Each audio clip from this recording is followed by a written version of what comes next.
বিশ্ববৰেণ্য ব্যক্তি সুধাকান্ত ডক্টৰ ভূপেন হাজৰিকাৰ এই বৰ্ষত জন্ম শতবাৰ্ষিকী আৰু এই জন্ম শতবাৰ্ষিকীৰ যোগেদি নতুন পুৰুষে যাতে ডক্টৰ ভূপেন হাজৰিকাক প্ৰকৃতপক্ষে চিনাক্ত কৰিব পাৰে, তেখেতৰ সৃষ্টিৰাজি তেখেতে এৰি থৈ যোৱা যিখিনি সম্পদ, এই সম্পদসমূহক লৈ জাতিটোৱে যাতে আহিব লগা সময়খিনিত বলিষ্ঠ ৰূপত আগবাঢ়ি যাব পাৰে আৰু জাতীয় জীৱনৰ ভঁৰাললৈ তেওঁ যিখিনি অৱদান এৰি থৈ গৈছে, সেই অৱদানখিনি যাতে আমি সকলোৱে ইজনে সিজনৰ মাজত থকাৰ লগতে নতুন প্ৰজন্মৰ মাজলৈ বোৱাই নিব পাৰোঁ, সেই লক্ষ্যৰে সৈতে সদৌ অসম ছাত্ৰ সন্থাই এই কৰ্মসূচী ৰূপায়ণৰ সিদ্ধান্ত গ্ৰহণ কৰিছে।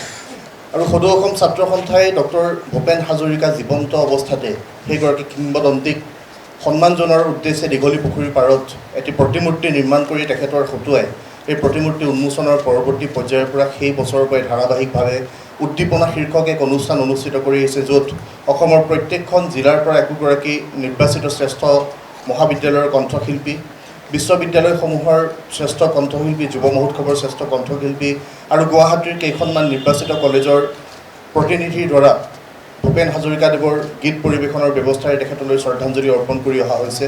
এই বৰ্ষতো সেই কাৰ্যসূচী ৰূপায়ণ কৰা হ'ব আৰু সমগ্ৰ অসমৰ জিলা সদৰসমূহত জিলা ছাত্ৰ সন্থাসমূহৰ উদ্যোগত তেখেতলৈ শ্ৰদ্ধাঞ্জলি অৰ্পণ কৰি 100গৰাকীকৈ মহিলা, পুৰুষ, যুৱক যুৱতী, শিল্পীৰ তাতে সকলোৰে এটা গীত পৰিৱেশন কৰি তেখেতলৈ শ্ৰদ্ধাঞ্জলি অৰ্পণ কৰিব।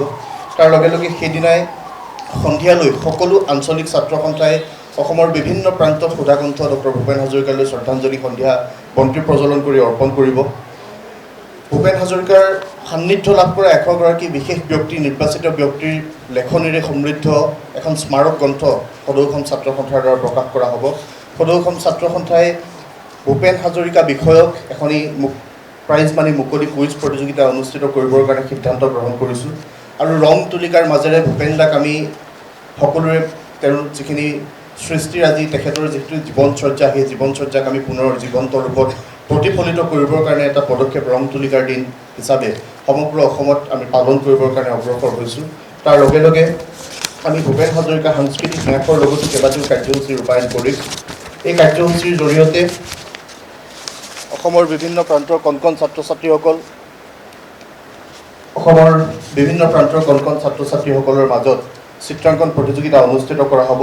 অসমৰ প্ৰতিখন জিলাৰ সদৰত আন্তঃবিদ্যালয় বক্তৃতা প্ৰতিযোগিতা আৰু প্ৰত্যেকখন জিলাৰ সদৰত আন্তঃ মহাবিদ্যালয় কুইজ প্ৰতিযোগিতা অনুষ্ঠিত কৰা হ'ব আৰু বিশ্ববিদ্যালয় পৰ্যায়ত ডক্টৰ ভূপেন হাজৰিকাৰ গীতৰ পৰ্যালোচনাৰে তেখেতৰ যিখিনি তেওঁৰ ৰচি যোৱা যিখিনি সম্পদ আছে, সেই সম্পদখিনিক আমি কেনেকৈ সকলোৰে মাজলৈ লৈ যাব পাৰোঁ, সেই প্ৰচেষ্টা অব্যাহত ৰাখিম। আৰু সুধাকণ্ঠ ডক্টৰ ভূপেন হাজৰিকা যে অসমৰ জাতীয় জীৱনৰ শক্তি, তেওঁ অসমৰ গণজীৱনৰ এটা অভিন্ন অংগ, সেই বিষয়টো আমি জনসাধাৰণৰ মাজত অনাদি অনন্ত কালৰ বাবে প্ৰতিষ্ঠা কৰিবৰ কাৰণে আমি সংকল্পবদ্ধ হৈছোঁ। এই চিন্তাৰে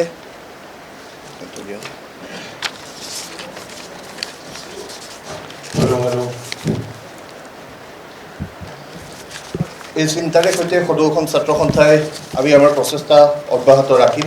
তাৰ লগে লগে অসমৰ আটাইতকৈ যিটো জ্বলন্ত সমস্যা, অবৈধ বাংলাদেশীৰ প্ৰব্ৰজন আৰু অবৈধ বাংলাদেশীৰ প্ৰব্ৰজনৰ জৰিয়তে অসমৰ জনবিন্যাসৰ ব্যাপক পৰিৱৰ্তন আৰু অসমৰ সকলো স্তৰৰ জনসাধাৰণে তাৰ বাবে যিটো সংকটৰ সন্মুখীন হ'ব লগা হৈছে, সেই সংকটক নোহোৱা কৰিবৰ কাৰণে, সেই সংকট মোচনৰ বাবে চৰকাৰৰ হাতত দায়িত্বত থকাসকলৰ হাতত অমোঘ অস্ত্ৰ থকাৰ পাছতো তেওঁলোকে জাতিটোৰ নিৰীহ জনতাক সংকটাপন্ন কৰি কেৱল মাত্ৰ ৰাজনৈতিক চিন্তা চেতনাৰ সৈতে আগবাঢ়ি যাব খোজা গোটেই বিষয়টোক আমি ক'ৰবাত নহয় ক'ৰবাত শেষ কৰাৰ প্ৰক্ৰিয়া এটা বিচাৰিছোঁ।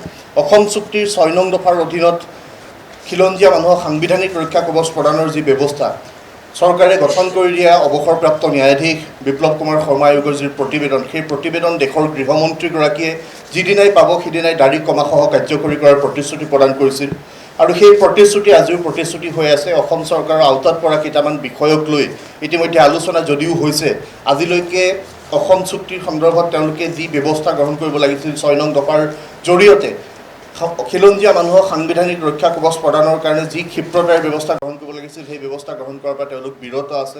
আমি চৰকাৰক সকীয়াই দিব খোজোঁ যে খিলঞ্জীয়া মানুহৰ ভৱিষ্যতক লৈ হেতালি খেলা কাৰ্য কেতিয়াও গ্ৰহণযোগ্য হ'ব নোৱাৰে। এই দীঘলীয়া সময়খিনিত সকলো ৰাজনৈতিক দলে শাসনৰ বাঘজৰী চম্ভালিছে আৰু সকলোৱে জাতিটোক কেৱল প্ৰতাৰণা কৰিছে আৰু অসম চুক্তিক স্বাভিমানী অসমীয়া জনতাৰ আত্মপ্ৰতিষ্ঠাৰ দলিলৰ পৰিৱৰ্তে প্ৰতাৰণাৰ এখন দলিললৈ ৰূপান্তৰ কৰাৰ এটা অপচেষ্টাত লিপ্ত হোৱা পৰিলক্ষিত হৈছে। এই কথা কেতিয়াও গ্ৰহণযোগ্য হ'ব নোৱাৰে। অসম চুক্তি আখৰে আখৰে ৰূপায়ণ কৰিব লাগিব। ৬ নং দফাৰ সন্দৰ্ভত চৰকাৰে গঠন কৰি দিয়া ন্যায়াধীশ অৱসৰপ্ৰাপ্ত ন্যায়াধীশ বিপ্লৱ কুমাৰ শৰ্মা আয়োগৰ প্ৰতিবেদন কাৰ্যকৰী কৰি জাতিটোক সুৰক্ষা দিবৰ কাৰণে আমি চৰকাৰলৈ দাবী উত্থাপন কৰিছোঁ আৰু এই সমগ্ৰ প্ৰক্ৰিয়াটোত অসমৰ মাটিত অবৈধ বিদেশীৰ প্ৰব্ৰজন হোৱাৰ সমান্তৰালভাৱে অসমত মৌলবাদী আৰু জেহাদীৰ উত্থান ঘটিছে। এই মৌলবাদী আৰু জেহাদীসমূহে অসমৰ লগতে ভাৰতবৰ্ষৰ অখণ্ডতা আৰু সাৰ্বভৌমত্বৰ প্ৰতি ভাবুকি কঢ়িয়াই দিছে।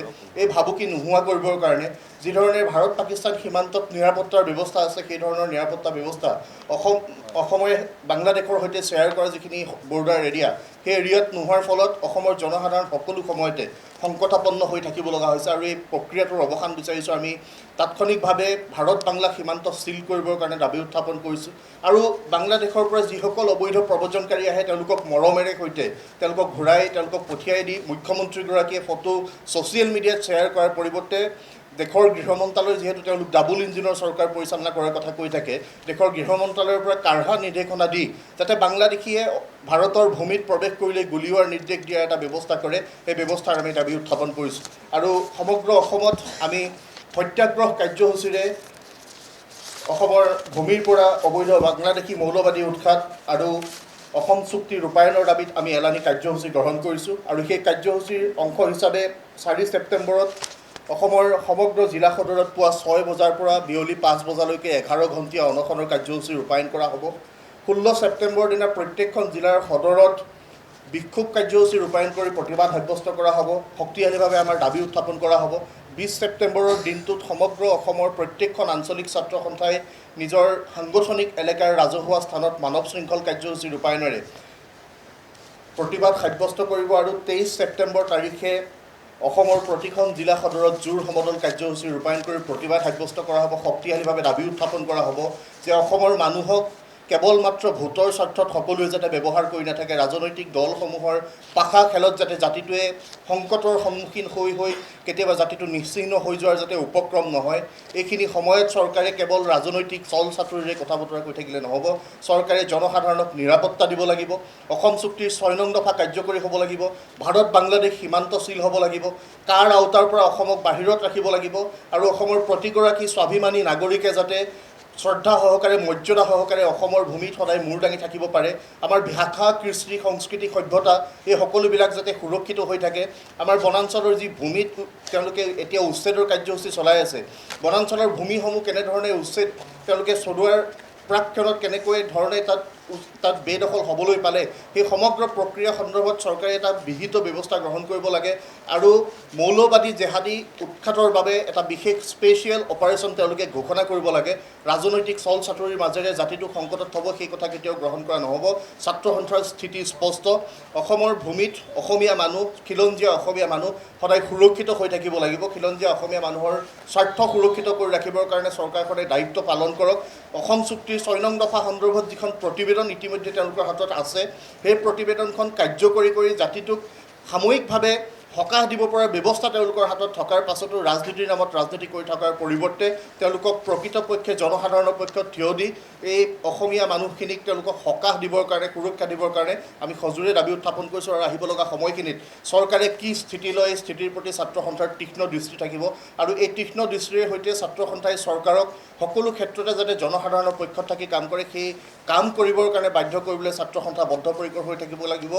আমি বদ্ধপৰিকৰ হৈ থাকিম। আহিব লগা সময়খিনিত আমি লক্ষ্য কৰিম, আহিব লগা নিৰ্বাচনক কেন্দ্ৰ কৰি যাতে এই উচ্ছেদ এনেকুৱা ধৰণৰ কথা বতৰাবিলাকৰ মাজেৰে সাম্প্ৰদায়িক মেৰুকৰণ সৃষ্টি কৰিব নোৱাৰাকৈ যাতে জাতিটো সুৰক্ষিত হৈ থাকে, সেই প্ৰক্ৰিয়াটো যাতে চৰকাৰখনে ৰচনা কৰিব পাৰে, সেই ৰচনা কৰিবৰ কাৰণে চৰকাৰক দাবী উত্থাপন কৰিছোঁ আৰু আহিব লগা সময়খিনিত ছাত্ৰ সন্থাৰ দাবীৰ প্ৰতি যদি চৰকাৰে সঁহাৰি নজনায়, এলানি আন্দোলনৰ কাৰ্যসূচীৰ পাছতো আহিব লগা সময়ত ছাত্ৰ সন্থাই ইয়াতকৈ অধিক কঠোৰ জংগী আন্দোলনৰ কাৰ্যসূচী গ্ৰহণ কৰিবৰ কাৰণে আমি বাধ্য হ'ম।